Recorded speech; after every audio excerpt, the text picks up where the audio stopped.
Hello everyone, welcome to another episode of the Mindful Digitality Webcast. I'm your host Benjamin from Vancouver, BC.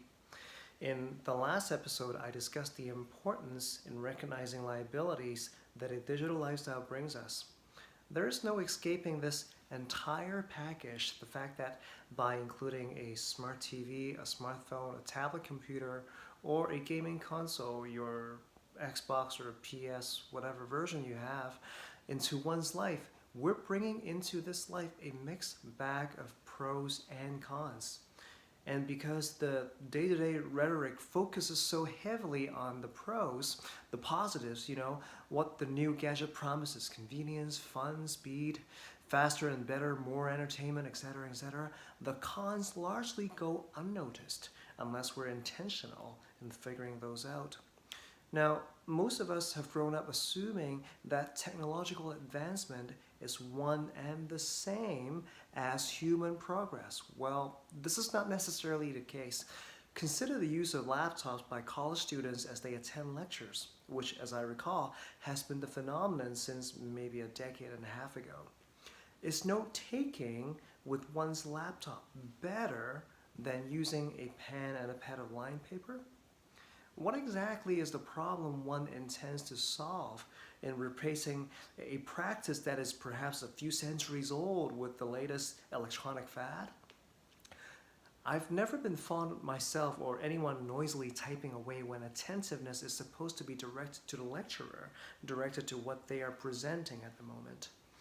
Nevertheless, a landmark study published in 2014 titled "The Pen is Mightier Than the Keyboard" offered a qualitative verdict on the issue at hand. Pam Mueller and Daniel Oppenheimer from Princeton and UCLA respectively began their research with the hunch that even when laptops were used solely to take notes, they might still be impairing learning because their use resulted in shallower processing. In the 3 studies they conducted, it was found that students who took notes on laptop performed worse, on conceptual questions than students who took notes longhand using pens and paper and notepad.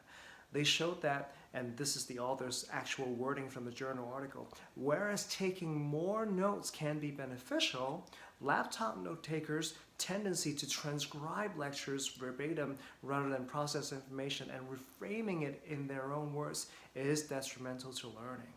So there you have it, an example suggesting that while flashing the latest model of a laptop on campus might be better in terms of being stylish or in terms of looking good and perhaps looking as if one is in the forefront of fashion, it is not getting the job done. By the way, summer is almost over. And what better time for parents and caregivers and school-age kids to mentally prepare for a fruitful and productive school year?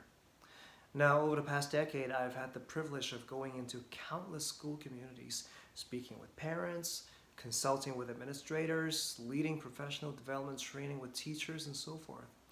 And this upcoming school year is no exception. I'm already scheduled to speak with several schools in the Metro Vancouver area.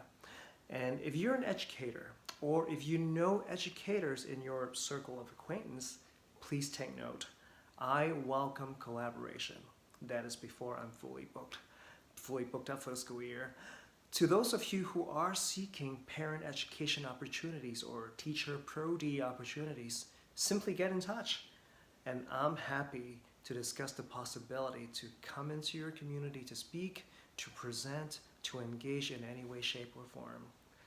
Like this video, subscribe to our channel. I'll see you all next week.